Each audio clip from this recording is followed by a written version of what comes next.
Morning all. It's early. I've just got up.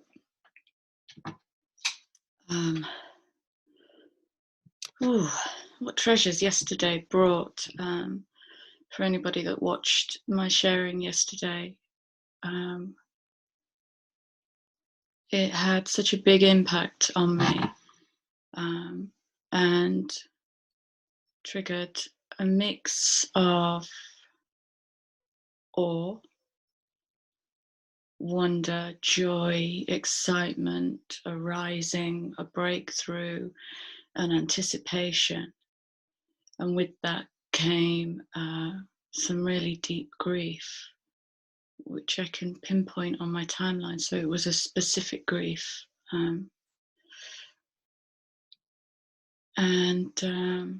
Slept really deeply. So feel a bit muggy this morning, still in process. But I baked a cake last night, so that's my comfort for the day.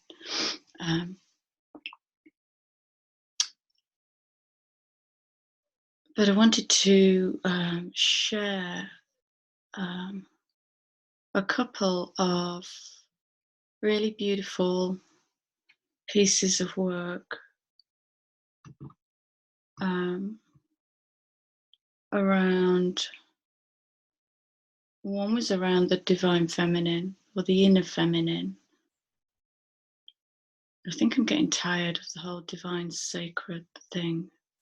I think I might start to drop that.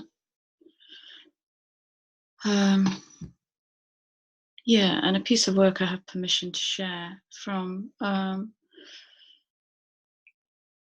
a gentleman I'm working with who's at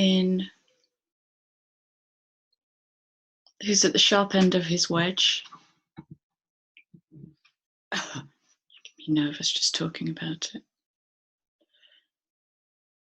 And when we start a therapeutic journey,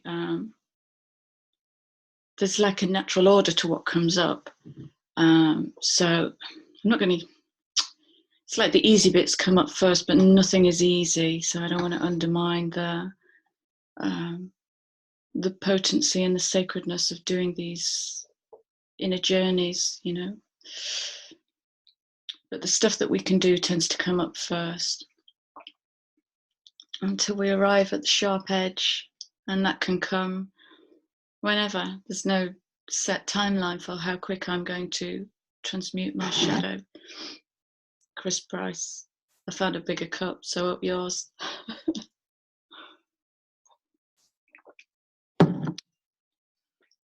And so this chap is getting to the part of the journey that has kind of been put over there, and we'll put that over there, and we'll come back to that, and we'll put that over there, and we'll come back to that. And I'm sharing it because it's in the collective now.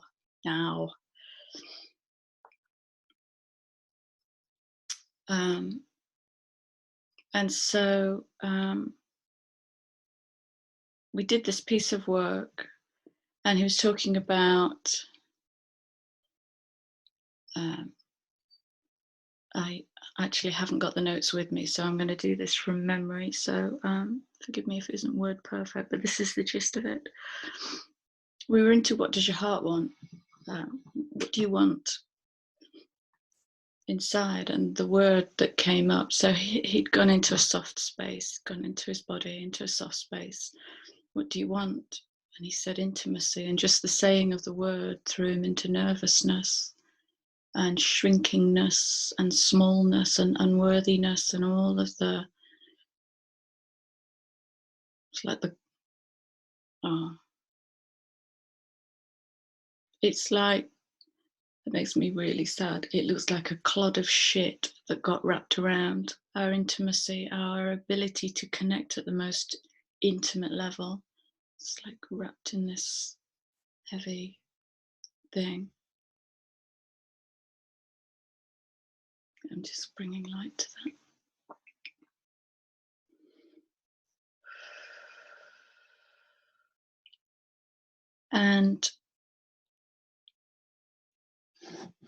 So moving through this piece of work, we move to the within, because every relationship out there begins within. So if we crave intimacy in the out there, then we've got to build intimacy in the in here. And so I asked him if he could find his inner feminine, like where was she? And he went right in and really sat with it. And it took him a while, but he sat with it and he didn't make excuses or avoid. He just sat with it.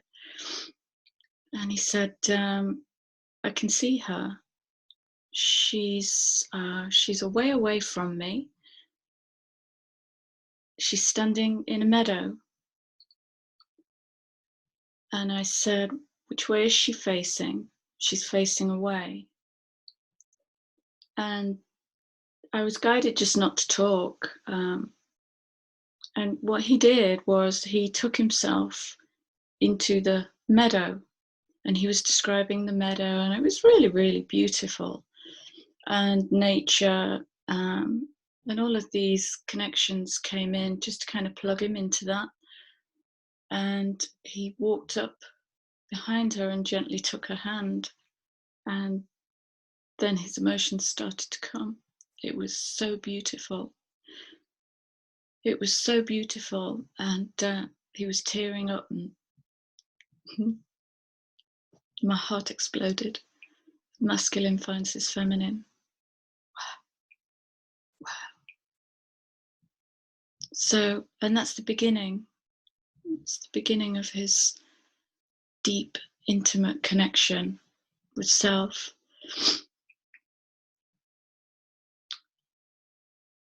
And so, oh God, from my feminine to yours, you did good. It's a beautiful piece of work. Thank you for letting me share it. And the other piece I want to share with you today is something I'm seeing in the collective. I'm seeing it in both sexes, actually. I'm seeing it in men, and I'm seeing it in women. And it's coming through as but I don't know how to put the burdens down. But I don't know how to let go.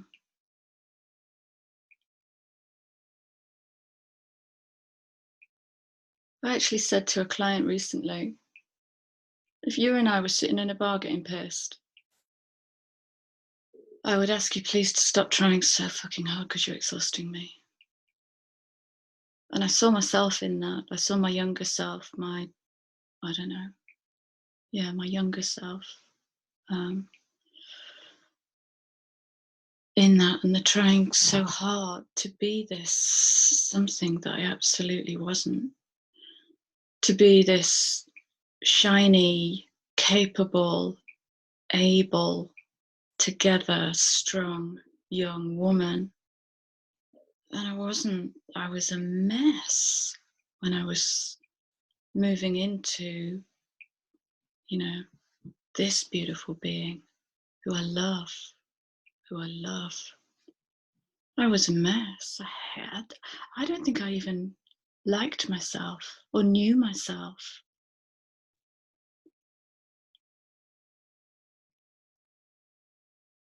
I could sense my capability, but I just was making excuses and fitting in and creating a greater dissonance within myself because I was trying to be this thing that I wasn't, because I'm human and I want to belong.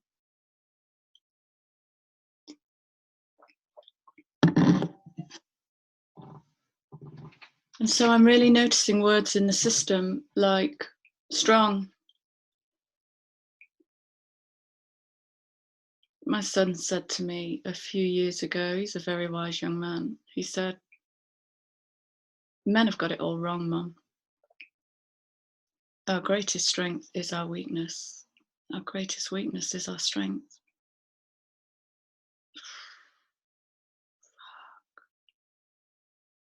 How can I bring what I perceive? Now, these are perceptions. Again, quantify weakness, quantify strength, but let's park that because we kind of can feel into what am I projecting my greatest strength like all the time because I want to be massively successful and a go-getter and a go fucking exhausting. It's exhausting. This is what it looks like underneath. If I take that go-getter mask off, this is what it looks like. It looks knackered, but today I feel knackered because of my grieving yesterday, you know? So where are we allowing ourselves that breakdown? I always say you haven't lived until you've had a good breakdown. I had a spectacular breakdown in my 30s when I was just doing too much, giving too much, being too much. That was my MO, too much.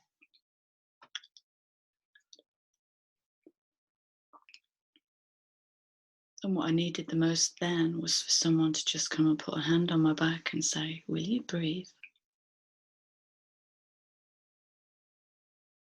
But I wasn't letting that in, so that couldn't present in the system because I wasn't letting myself breathe. Again, that relationship, that connection to that level of intimacy has got to start here. It has to start here. And so this morning I'm reminded, yesterday I spoke about the Venus retro that's coming up. Well, it's happening in Gemini. And I hadn't really paused to consider that yesterday. And Gemini is the twins. And twins are like, they're bright and intelligent and they're always looking for answers. But sometimes they can be so mindy and cerebral that they don't exist from here down.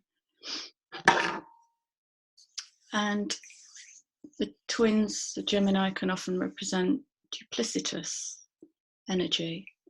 And I was talking about that yesterday, about I'm going to shape the system if I bring my truth. And that system might smile to my face and then put a knife in my back.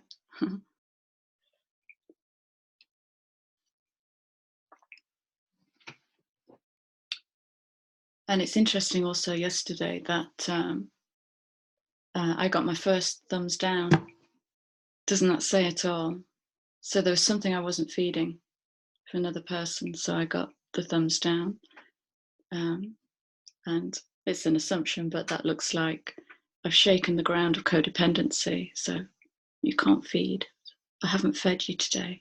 And that's not what I'm here for, because feeding creates passengers. I do not want to be surrounded by passengers. I want to be surrounded by people who challenge me, challenge me to break and grow, and who can take a challenge themselves, call their own bullshit, know when they're behaving like a tit. If we haven't got that as a starter, then we're into this trying until our system is just bled dry. Spiritually, we are void. Where's the love? Where's the love? You wouldn't do that to a child, would you? Although that's how I grew up. I grew up thinking my middle name was Can You Just? Every time my bum got within 2 inches of a chair, can you just? So I was learning how not to relax. I was learning how not to let go of my burdens. Just dragging these burdens around with me. I'm sorry about the light. It's quite a dark day today, but it all adds to the moodiness. And so what essence is going to get served up in the coming months, because we're moving generally into retro season, which is like, planets don't go backwards. We don't have to be daft about this, but as we pass on the orbit, there's like this focused energy. Actually, I've got a really big question about the whole astrology thing, because as I started to study astrology, one of the first questions that came up for me was, what gave the planets their archetypes?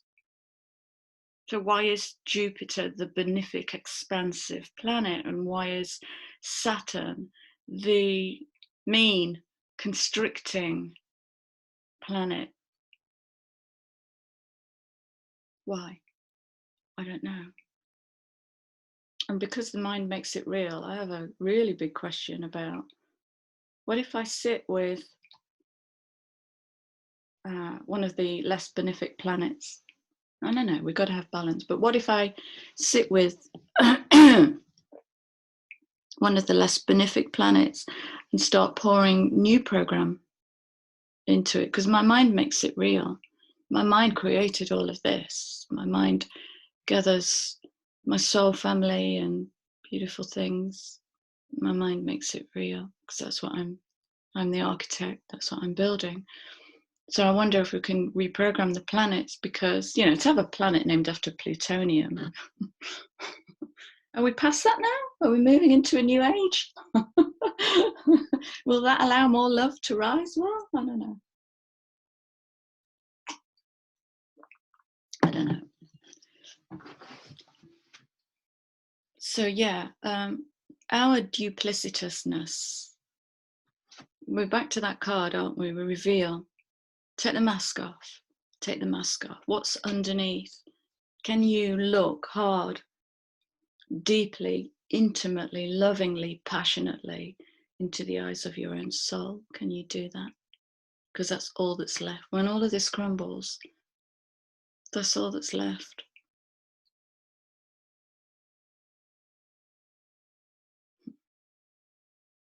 Interesting.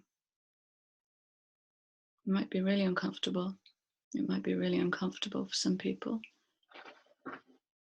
And in revealing the mask and in revealing your true self, your beautiful, naked, messy, snotty, crying, joyful, manic, crazy self. When we reveal that, we change the world. That's going to change. That's going to shake the ground. That kind of, we need that. It's like, do you remember a few videos ago, I was saying it was pre-lockdown and I was out shopping with my daughter and we were walking down the high street and we'd gone out to a different city and we're walking down the high street and this, I think he was a homeless guy. He looked like a homeless guy.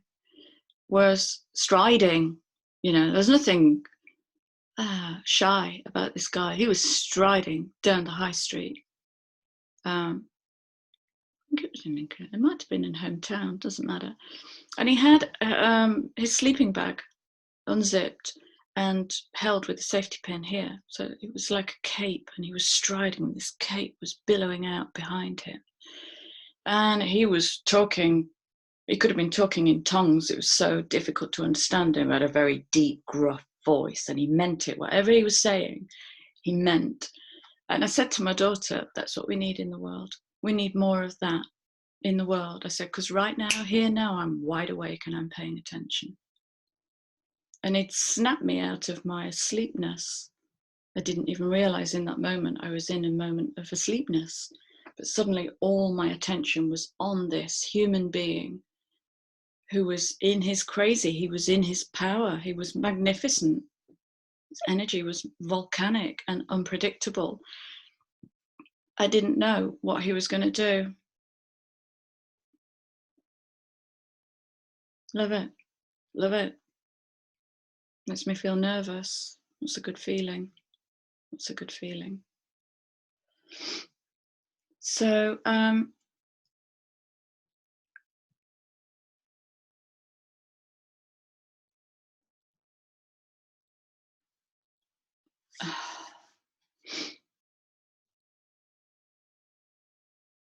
so, you know, let's open up a discussion about vulnerability and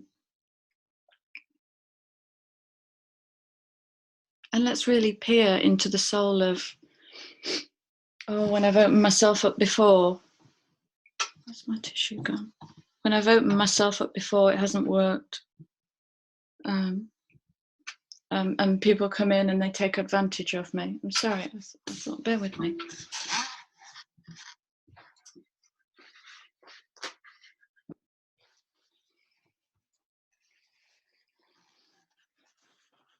So we close the heart down, don't we, thinking it will stop us getting hurt, but actually what we're doing is we're mortally wounding ourselves. My heart is closed, therefore I am protected. No, no, you're still going to get hurt. That's how you open the heart.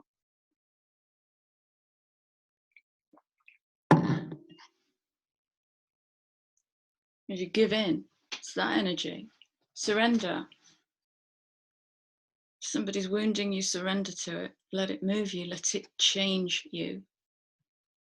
You know, break the heart open. Sometimes wonder if that's why relationships were invented, to break the heart. Wouldn't it be amazing when we move into a time where intimate relationships are based on, are devoid of best behavior? Woof, Lordy. Oh, that's going to be a sexy space. Devoid of best behavior. Wow, my temperature's just shot up just at the thought of that. That's going to be a fantastic space, isn't it? Well, isn't it? That's a leading question, but let me ask that. That's going to be a fantastic space. Devoid of best behavior. What about if on your first date you turn up looking like this? Yeah, now I wouldn't dream of it. I wouldn't dream of it.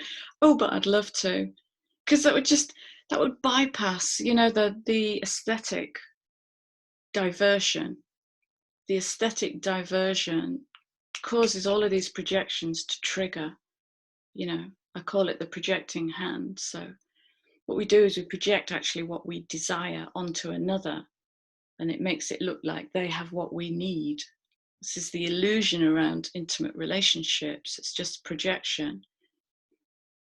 And we don't really question what actually is happening here. Is this person actually interesting? Do I actually have rapport? Or is my projection doing a Walt Disney on me? Is it making me see you in a way I want you to be? This is all going to get challenged in Gemini. Venus Gemini is going to challenge all this shit. Where's my mask? Where am I pretending?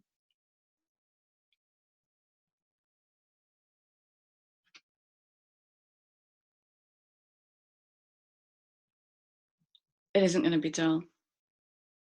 Am I done? Check my notes. Bear with.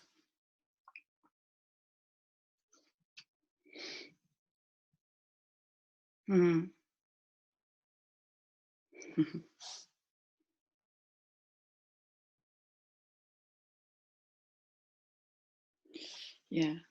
I've written this sentence down, which is trying so hard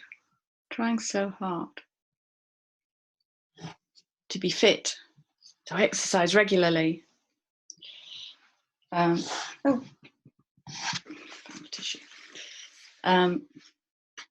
be fit. So some people have gone exercise crazy during lockdown, and it's like, one of my clients said to me last week, you know, I'm going for the odd walk, but I don't want to build a new routine. I don't want to, because we're coming out of this addictive nature, you know, where if I do it once, I have to do it once every day for 30 days minimum.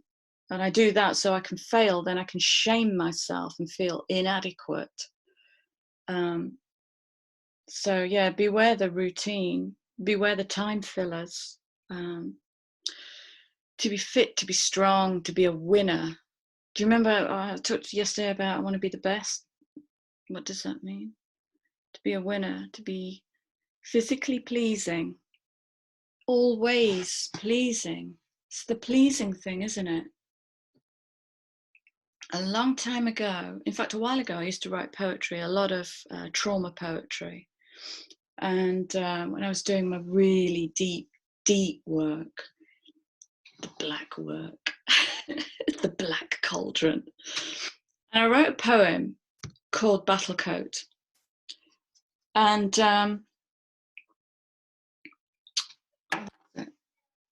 it was years ago, more than a decade ago, I wrote Battlecoat. And then a few years ago, no more than 3 years ago, I'm doing some facilitative work, and I'm doing some some work with it was inner child work that we were doing. And bear with me, I'm just trying to pinpoint her age. I'm getting 10 or 11. I think it was my 10 or 11-year-old self. And one of the facilitators had opened up, or held me while I opened this wound up. So I was feeling extremely vulnerable and defensive, both at the same time. Wanted to tell them to fuck off. I actually wanted to get up and punch them because they were looking into a space that I haven't even seen, you know. So I'm moving into this pain, and I became really sullen and stuck. So I moved into sullen and stuck, and then numb. I moved into numb. One of the facilitators said, is your poetry book here? And I said, yeah, it's upstairs. So we were doing group work here. Yeah, it's upstairs. Go and get your poetry book. And so a part of me knew what was coming. This conscious self didn't. I said, why? That was my first response. Now, normally, if someone says, go get your poetry book, I'm like, yay, I love reading my poetry. But this was why. Because I want you to read Battlecoat. Wow, my whole system started kicking off. This was not going to happen. And so I bravely, just the pretender, trying really hard, staying with the process. I went, okay, and I stood up and I got onto the second stair to go up, get this book. And this trauma started flooding my body, and I started to hyperventilate, and I was crying, stayed with the process and just bled it out and thought, I'm going for this now. I'm in too deep, I can't get out. I'm going for this. So I got my poetry book and I sat down. I'd composed myself, cleared away all the snot. And I read the first line of it. And this noise came out. I don't know what it was. I don't know if it was laughter, panic, fear. It sounded crazy. Manic. It's a crazy noise. I don't know what it was. Came out and I went, I can't read it. It's a lie. And the whole tower came down. The whole tower came down. I had written such a clever poem.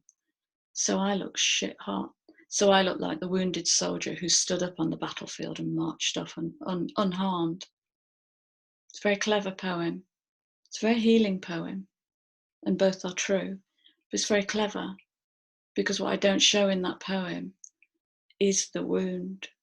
I talk about it, but in a clever way.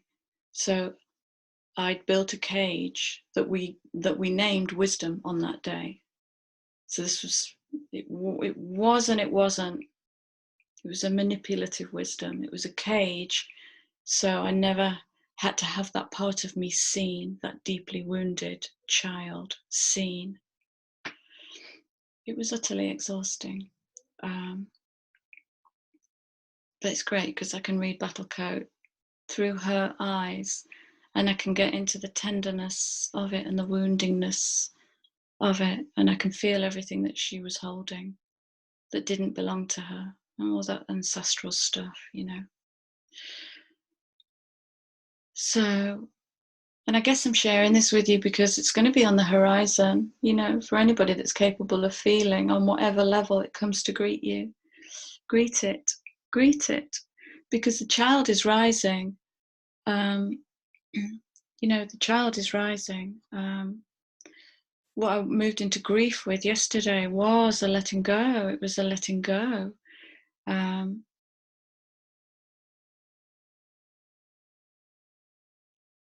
don't even know what I was letting go of, and I don't need to know, but it felt like a real laying down of burdens. I was a kind of, oh, I've been holding this sorrow. And I just let it come up and move through me, and, you know, just moved into deep sobbing and let it come through. So yesterday's process, I can only speak for me, was really powerful. It was a really powerful shift for me. You know, and with Pluto in the system, it is the time of death and rebirth. We're going to be, I seem to have been in a constant loop of death and rebirth for yonks. And I'm meeting it as a friend now. I'm meeting it with equanimity. Is that the right word? Feels like it. And, you know, I go and put the kettle on for it now. Oh, you again, come on in. What are we doing now? What are we letting go of now? Oh, amazing times. These are amazing times. It's why I'm here. It's why we're here. Do you know what? Years and years and years ago, God, when was it? It must have been in the noughties. It must have been in the noughties, when I used to go to Mind Body Spirit fairs, and I used to go for crystals because, as you can see, I'm a complete rock hound. And I was kind of stood playing with this crystal, but my eyes were like, who is that? And I became fascinated with this man. And he was a psychic artist, and he got his easel, and he was working in chalk. I love the sound of watching people work with that chalk sound. I just found it really comforting. I was just really focused on this guy, and I thought, I don't know a psychic artist. That's a lie. I do. And so I just went and sat down in front of him. I invited myself in, and I sat down and just kind of went, hello. And his energy was beautiful. And he said, hello. And I said, can you do what you do, please? And he said, yeah. And I didn't even know what he did, but he brought through people's guides. And anyway, so he's doing this beautiful piece of art. I don't know where it is now, actually. I'd love to find it. And he drew this face, looked like a blooming Hollywood movie star. But as he was drawing it, he was kind of he was bringing in what I'd been doing for the last 6 months. And he went, whoa, you've been doing some really deep work, and this is the transition that's happened. Well done, da da da da. And I went, yeah, I was a bit kind of moany and tired and whiny. And he went, Chrissy, you don't get it. And I went, probably not. And he said, there are souls queuing up to incarnate. My mind went, okay. My soul went, shh. Two really, really different, polar opposite messages. Okay. Souls are queuing up to incarnate. And it's like, this is like the cleansing. This is like, you know, and at the time that we're moving out of literally one age into another, and all the light that's able to penetrate the system now, and releasing all that dark energy, the clod of shit that's held us down, rooted into a destructive reality, where now, you know, when I look at the world as a collective, there's love pouring through, there's beauty pouring through. Let's bring humor as well. We need more humor.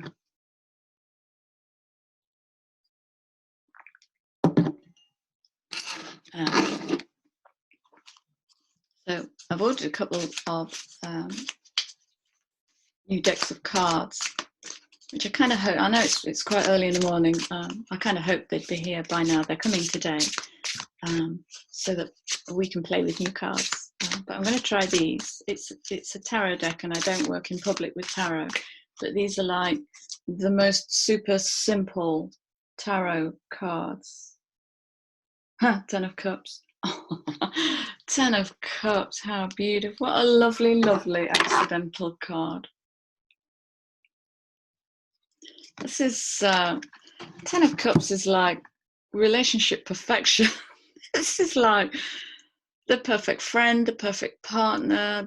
It's just like, and when I say perfect, I mean a state of perfection that exists within honesty, within that raw kind of honesty. Real, it's real. Wow. I think aquamarine is the only crystal I don't possess. I don't think I have any aquamarine. I might need to remedy that. Jenny, if you're watching this, have you got any aquamarine in stock, please? Ah, oh, heaven. I have all I wish for in my relationships. Dream that day into life. I have all I wish for in my relationships. And I can honestly say in the last, I think since I've been here, since I moved here 6 years ago, all of my relationships have changed. They're, you know, they're very deep, my relationships. Very deep, very raw, very honest,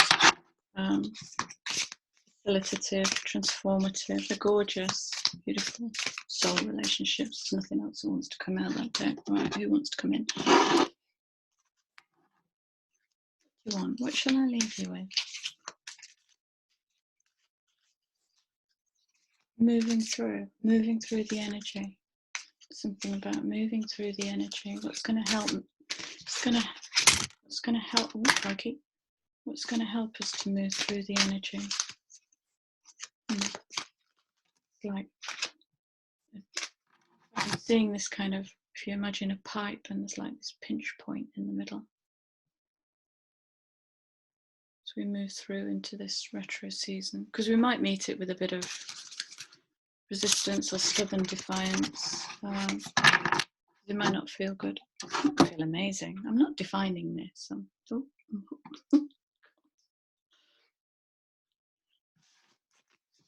What do we have? Okay. Then again, we might meet it with tranquility. Oh, oh, oh, what a gorgeous message.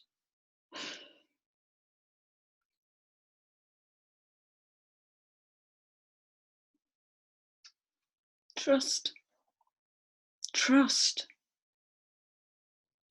trust. That's been in the field this week. Trust has been in the field this week.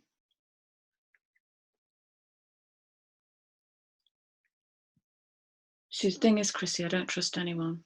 That's what's been in the field this week. So, come on, you know how to play the game. If you don't trust anyone, what is it you don't really trust?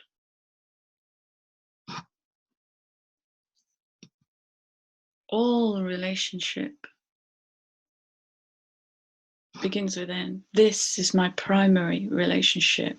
Every other relationship, whether it's to a human or a tree or an animal, or to food or to drink, is secondary to this. This is primary. This is what we're rebuilding. Primary relationship. How can I come home to self? Wow, how lovely. Trust, all will turn out well. Everything will fall into place. Peace of mind and tranquility result. Well, that's not too shabby, is it? Oh, crikey. Wow. Faith.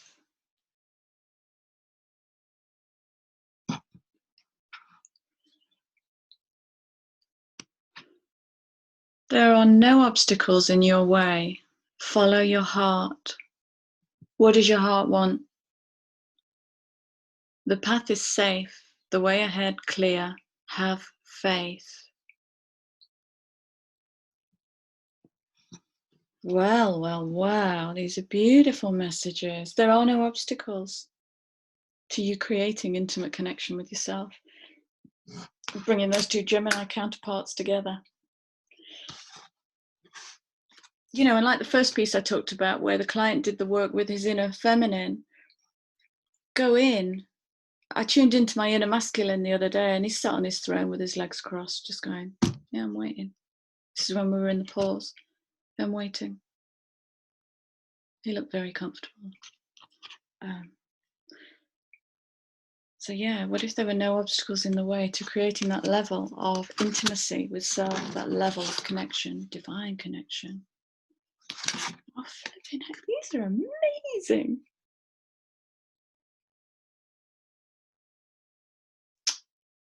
Oh my God, this is bonkers.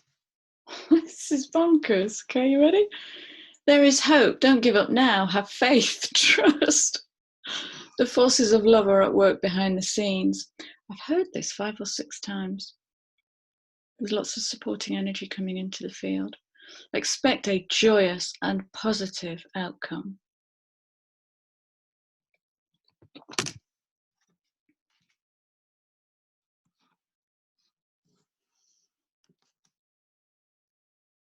Tune in. Notice how you react to this card. Tune in. Welcome this. Welcome it.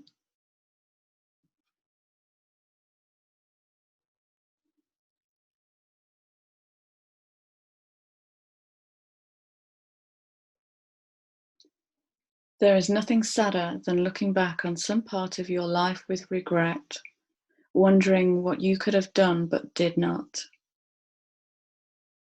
Go for it. Sometimes it is better to try and fail than not to try at all. All is not lost. You still have time to turn this situation around. Let go of fear and apprehension and follow your heart. There's that message again. Regret comes out of decisions we've made and behaviors we've used that aren't in alignment with our truth. What I moved into, that grief I moved into yesterday, where there was regret in there. There was regret in there, and sorrow and loss, and there was anger and disappointment. There was a whole bag of mixed stuff. And so, you know, as we start facing, well, you know, if we take the mask off and invert it and look at it, we're going to see the gap that between the real true self and this beautiful, aesthetically pleasing, well-behaved, polite, courteous facade. And that might trigger regret. That might trigger regret. Let's just let it come. Just let it come. Just let it come.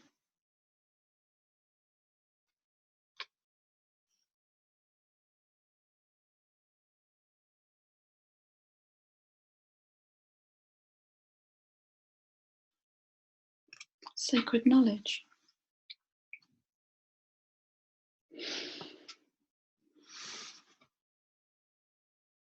Ancient and sacred knowledge is waiting within the heart of the earth, yearning to be discovered. Crystals hold the key. Connect energetically with the earth and her crystal realm. Healing, love, and abundance result. So when I know I want to work with a piece of, with a certain crystal and I don't have it, it's interesting actually because it's revealing to me I've never actually wanted to work with aquamarine.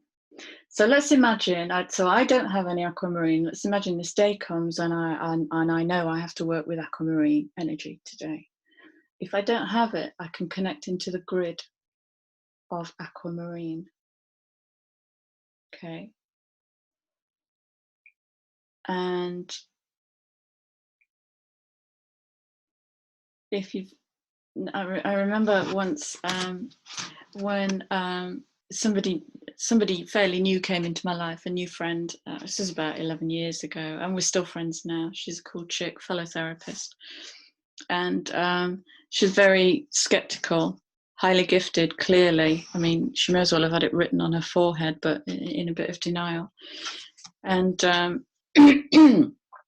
she knew I was a rock hound, and she'd come round and seen some of my crystals. And I went round to her house and walked in and was like, what's going on here?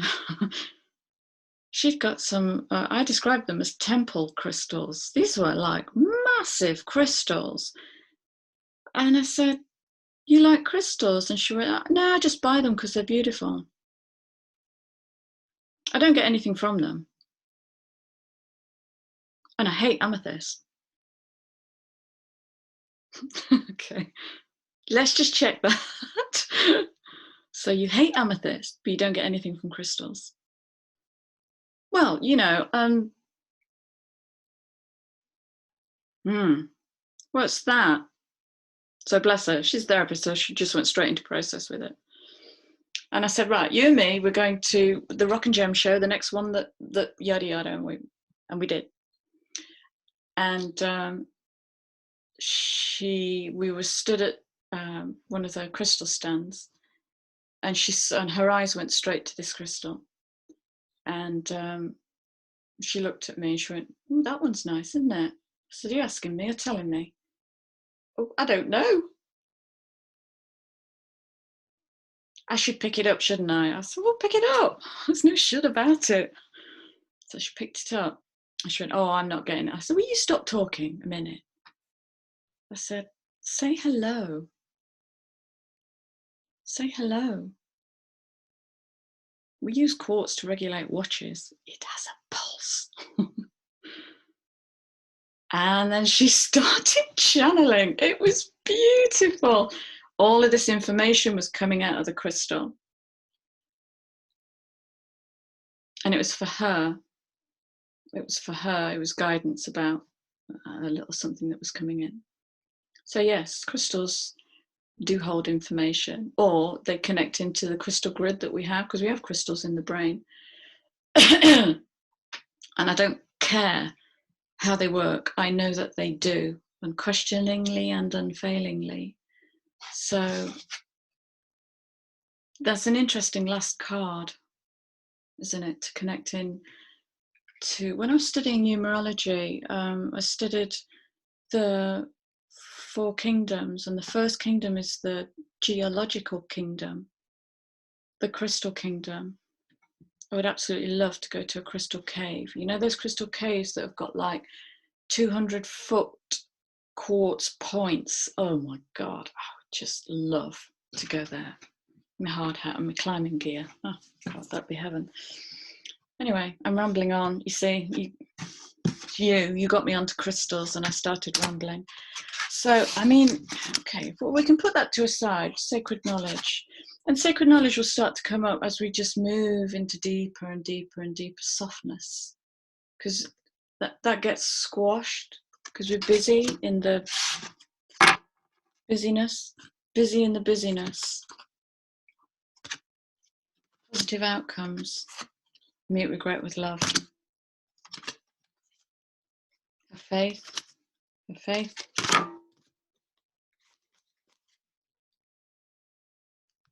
Tranquility, because we're moving towards 10 of Cups.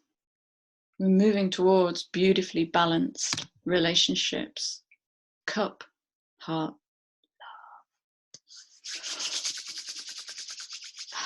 love. Fantastic. Thank you again. Thank you for being here. Thanks for your fabulous comments. I'm loving this journey. And take great care. I'll see you all soon. Have a good weekend.